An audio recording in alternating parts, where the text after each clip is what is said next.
নমস্কাৰ আপোনালোক সকলোকে পুনৰবাৰ আপোন চৰ্চৰ অন্য এটা ভিডিঅ'লৈ স্বাগতম জনাইছোঁ। আমাৰ অসমত হ'বলৈ গৈ আছে ভোটাৰ ৰিভেৰিফিকেশ্যন, মানে আপোনালোকৰ ভোটাৰ কাৰ্ডখন আধাৰ কাৰ্ডৰ সৈতে বা আপোনালোকৰ অন্যান্য কিছুমান প্ৰয়োজনীয় নথিৰ সৈতে লিংক কৰিব আৰু ভেৰিফাই কৰিব। যিসকল মানুহ নেকি ইতিমধ্যে মৃত হৈছে বা মৰি গৈছে, যিসকল মানুহৰ নেকি এজন ব্যক্তিৰ নামত 2-3খনকৈ ভোটাৰ কাৰ্ড আছে, তেওঁলোকৰ ভোটাৰ কাৰ্ডসমূহ কাট খাব। আৰু এই নিয়মটো খুব শীঘ্ৰেই আমাৰ অসমত কৰিবলৈ গৈ আছে। 15-20 দিনৰ ভিতৰত অসমৰ মুখ্যমন্ত্ৰী ডক্টৰ হিমন্ত বিশ্ব শৰ্মাদেৱে জনোৱা অনুসৰি চৰকাৰী নটিচো জাৰি কৰিব বুলি জনাইছে।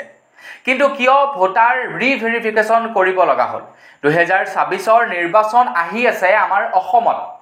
কিয় ভোটাৰ ৰিভেৰিফিকেশ্যন কৰিব লগা হৈছে, ইয়াৰ প্ৰয়োজনীয়তা কি, সেই সম্পৰ্কে আজিৰ এই ভিডিঅ'টোত আপোনালোকক জনাম। তো ভিডিঅ'টো প্ৰথমৰ পৰা শেষলৈকে চাই থাকিব। মই শ্ৰীপানী গগৈ, আপোনালোকে চাই আছে আপোন চৰ্চ। আহক আৰম্ভ কৰোঁ আজিৰ ভিডিঅ'। আগবাঢ়িছোঁ আজিৰ খবৰটোৰ ফালে আগবঢ়াৰ আগতেই লাইক এটা কৰিবলৈ নাপাহৰিব আৰু চেনেলটো যদি ছাবস্ক্ৰাইব কৰা নাই তেন্তে চেনেলটো ছাবস্ক্ৰাইব কৰি ল'ব। আপোনালোকৰো যদি কিবা কাৰণত ভুলবশতঃ এজন ব্যক্তিৰ নামত যদি 2খনকৈ ভোটাৰ কাৰ্ড বনি আছে তেন্তে সাৱধান, কিন্তু আপোনালোকেও বিপদত পৰিব পাৰে। বিহাৰত যি নেকি বিধানসভা নিৰ্বাচন হ'ব, আগন্তুক কিছুদিনৰ ভিতৰতেই বিধানসভাৰ নিৰ্বাচন হ'ব বিহাৰত। তো বিহাৰৰ বিধানসভা নিৰ্বাচনৰ পূৰ্বে ভোটাৰ ৰিভেৰিফিকেশ্যন কৰা হৈছিলে, মানে যিসকলৰ অলৰেডি ভোটাৰ কাৰ্ড আছে তো ভোটাৰ কাৰ্ডসমূহ ৰিভেৰিফাইড কৰিছিলে কিছুমান নথিৰ জৰিয়তে, যেনে ভোটাৰ কাৰ্ড হৈ গ'ল, যেনে জন্মৰ প্ৰমাণ পত্ৰ হৈ গ'ল। এনেধৰণৰ কিছু প্ৰমাণ পত্ৰৰ জৰিয়তে ভোটাৰ ৰিভেৰিফিকেশ্যন কৰিছিলে। আৰু তেনে অৱস্থাত গম পোৱা গৈছে যে বহুতো লোকে এজন ব্যক্তিৰ নামত কেইবাখনো বোলে ভোটাৰ কাৰ্ড বনাই ৰাখিছে। অকল সেয়াই নহয়, তাৰ লগে লগে এনেকুৱা কিছুমান মানুহ মৰি গৈছে আজিৰ পৰা 3-4 বছৰৰ পূৰ্বে, কিন্তু তেওঁলোকৰ ভোটাৰ লিষ্টত নাম এতিয়াও আছে। এই সকলোবিলাক তথ্য প্ৰকাশ কৰিছে ইলেকশ্যন কমিশ্যন ডিপাৰ্টমেণ্টৰ ফালৰ পৰা। আৰু সেইবাবেই হয়তো আমাৰ অসমতো এতিয়া ভোটাৰ ৰিভেৰিফিকেশ্যন কৰিব, যাতে আমাৰ অসমতো এজন ব্যক্তিৰ নামত যদি 2-3খন ভোটাৰ কাৰ্ড আছে সেইবিলাক কেনচেল কৰিব পাৰে। আৰু লগতে কাৰোবাৰ ঘৰৰ কোনো ব্যক্তি যদি মৃত হৈছে তেওঁলোকৰ ভোটাৰ কাৰ্ডসমূহো যাতে ৰিজেক্ট বা ডিক্লাইন কৰিব পাৰে। তো তাৰ কাৰণে এতিয়া আমাৰ অসমতো ভোটাৰ ৰিভেৰিফিকেশ্যন চলিব আৰু 15-20 দিনৰ ভিতৰতে নটিফিকেশ্যনো জাৰি হ'ব। তো এনেধৰণৰ যেতিয়া নেকি বিহাৰৰ পৰা খবৰ ওলাই পৰিলে, বিহাৰৰ পৰা খবৰ ওলোৱাৰ পাছতেই বিৰোধী দলপতি ৰাহুল গান্ধীয়ে এটা ছাৰ্ভে কৰিলে। আৰু সেই ছাৰ্ভে অনুসৰি তেওঁলোকে মাত্ৰ এটা লোকসভা সমষ্টিত ছাৰ্ভে কৰিছিলে। তেওঁলোকে কৰা এটা লোকসভা সমষ্টিত সাংঘাতিক ৰকমে বেমেজালি দেখা পাইছে ৰাহুল গান্ধীয়ে। আৰু সেই ছাৰ্ভে কৰাৰ পাছতেই ৰাহুল গান্ধীয়ে এতিয়া ভাৰতৰ প্ৰধানমন্ত্ৰী নৰেন্দ্ৰ মোদী ডাঙৰীয়াৰ ওপৰত অভিযোগ আনিছে যে ভাৰতৰ প্ৰধানমন্ত্ৰী নৰেন্দ্ৰ মোদী ডাঙৰীয়ায়ো হেনো ভোট চুৰ কৰিবলৈ প্ৰধানমন্ত্ৰী হৈছে। ৰাহুল গান্ধীয়ে কৈছে যে ইলেকশ্যন কমিশ্যন ডিপাৰ্টমেণ্টে আমাক ইলেক্ট্ৰনিক ফৰ্মত নথিসমূহ আমাক দিয়ক, বা আমাৰ ভাৰতবৰ্ষত হোৱা প্ৰত্যেকটো পুলিং ষ্টেচনৰে আপোনালোকে CCTV ফুটেজ দিয়ক, আমি প্ৰমাণ কৰি দিম যে প্ৰধানমন্ত্ৰী নৰেন্দ্ৰ মোদী ডাঙৰীয়ায়ো ভোট চুৰি কৰি নিৰ্বাচনত জয়ী হৈছিলে। ৰাহুল গান্ধীয়ে কৈছে যে তেখেতে যিটো নেকি এটা লোকসভা সমষ্টিত ছাৰ্ভে কৰিছিলে, মাত্ৰ এটা লোকসভা সমষ্টিতে প্ৰায় 1 লাখতকৈও অধিক ভোট চুৰ হৈছে বুলি তেখেতে জনাইছে। তেখেতে কৈছে যে এজন ব্যক্তিৰ নামত 4খনকৈ ষ্টেটত ভোটাৰ কাৰ্ড আছে, এজন ব্যক্তিৰ নামত 4খন ষ্টেটত ভোটাৰ কাৰ্ড আছে।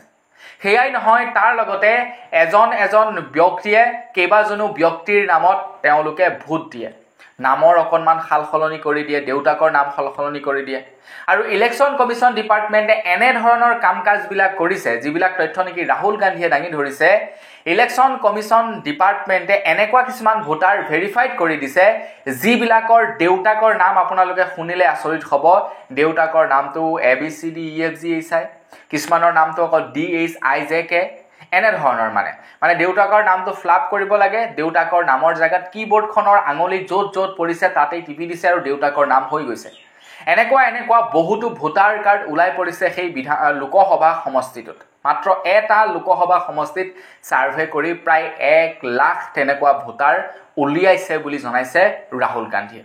আৰু সেইবাবে ৰাহুল গান্ধীয়ে কৈছে যে নৰেন্দ্ৰ মোদী ডাঙৰীয়াই ভোট চুৰ কৰি প্ৰধানমন্ত্ৰী হৈছে বুলি এটা অভিযোগ আনিছে কিন্তু ভাৰতৰ প্ৰধানমন্ত্ৰীজনে এতিয়ালৈকে এই সম্পৰ্কত একো তেখেতে প্ৰেছ বিবৃতি আমি দিয়া দেখা পোৱা নাই তো আমাৰ অসমতো সেইবাবে ভোটাৰ ৰিভেৰিফিকেশ্যনৰ প্ৰয়োজনীয়তা আছে আমাৰ অসমৰ জনসাধাৰণৰ মাজতো এনেকুৱা বহুতো মানুহ ওলাব পাৰে যিবিলাক মানুহৰ হয়তো কেবাখনো ডিষ্ট্ৰিক্টত তেওঁলোকৰ নাম থাকিব পাৰে বা তাৰ লগতে বহুতো এনেকুৱা মানুহ ওলাব পাৰে যিবিলাকৰ ঘৰৰ ফেমিলি অলৰেডি মৃত হৈছে কিন্তু তেওঁলোকৰ ঘৰৰ মানুহে ভোট দি আছে এনেকুৱাও হ'ব পাৰে তো সেইবাবে আমাৰ অসমতো ভোটাৰ ৰিভেৰিফিকেশ্যনৰ দৰকাৰ আছে কিন্তু বিৰোধীসকলে ইয়াৰ বিৰোধিতা কৰিছে কিয় বিৰোধিতা কৰিছে সেই সম্পৰ্কে হয়তো তেওঁলোকে ভালদৰে বুজি পাব সেই সম্পৰ্কে মই নাজানো কিন্তু ৰাহুল গান্ধীয়ে ইলেকশ্যন কমিশ্যন ডিপাৰ্টমেণ্টৰ ওপৰত এইটো অভিযোগ আনিছে যে ইলেকশ্যন কমিশ্যন ডিপাৰ্টমেণ্টে বহুত বেমেজালি কৰি আছে কিন্তু বিজেপিয়ে আকৌ তাত গৈ মাত মাতিছে মানে ইলেকশ্যন কমিশ্যনৰ হৈ তেওঁলোকে ওকালতি কৰিছে যে ইলেকশ্যন কমিশ্যনৰ ওপৰত তোমালোকে মাত মাতিছে ইলেকশ্যন কমিশ্যনে কেতিয়াও ভুল কৰিব নোৱাৰে অৱশ্যে ইয়াৰ ক্লিয়াৰিফিকেশ্যন দিব লাগে ইলেকশ্যন কমিশ্যনে কিন্তু বিজেপি পাৰ্টিক ইয়াৰ ক্লিয়াৰিফিকেশ্যন দিয়া আমি দেখিবলৈ পাইছোঁ ইলেকশ্যন কমিশ্যন ডিপাৰ্টমেণ্টক যেতিয়া নেকি চিচিটিভি ফুটেজ বিচাৰিলে তেতিয়া ইলেকশ্যন কমিশ্যনে কৈছে যে আমাৰ ভাৰতবৰ্ষত প্ৰায় 1 লাখতকৈও অধিক ভোট দিয়াৰ ষ্টেচন আছে গতিকে ইমানখিনি ষ্টেচনৰ যদি আমি ভিডিঅ' ফুটেজ আপোনালোকক দিওঁ 273 বছৰ আপোনালোকক প্ৰয়োজন হ'ব ভোটাৰসমূহ আপোনালোকক সেই ভিডিঅ' ফুটেজসমূহ চাই ভেৰিফাই কৰিবৰ কাৰণে এতিয়া ৰাহুল গান্ধীয়ে যিটো অভিযোগ আনিছে এই সম্পৰ্কত কোনো ধৰণৰ বিজেপিয়ে হওক বা কোনো প্ৰধানমন্ত্ৰী ডাঙৰীয়াও একো মানে মাত মতা নাই অনাগত সময়ত এই কেছটো কিমান দূৰলৈ আগবাঢ়ে নাজানো কিন্তু আমাৰ অসমত ভোটাৰ ৰিভেৰিফিকেশ্যনৰ দৰকাৰ আছে আৰু আমাৰ অসমত ভোটাৰ ৰিভেৰিফিকেশ্যন হ'বই হ'ব তো বন্ধু বান্ধৱীসকল বছ আজিৰ ভিডিঅ' জনাবলগীয়া সৰু এটা ইনফৰমেশ্যন ইমানে আছিলে জানি কেনে পালে কমেণ্ট ছেকশ্যনত জনাব যদি ভাল লাগিলে লাইক এটা কৰিব চেনেল যদি ছাবস্ক্ৰাইব কৰা নাই ছাবস্ক্ৰাইবটো কৰি ল'ব পুনৰ এটা ভিডিঅ' লগ পোৱাৰ আশা যদি বিদায় মাগিছোঁ ধন্যবাদ জয় অসম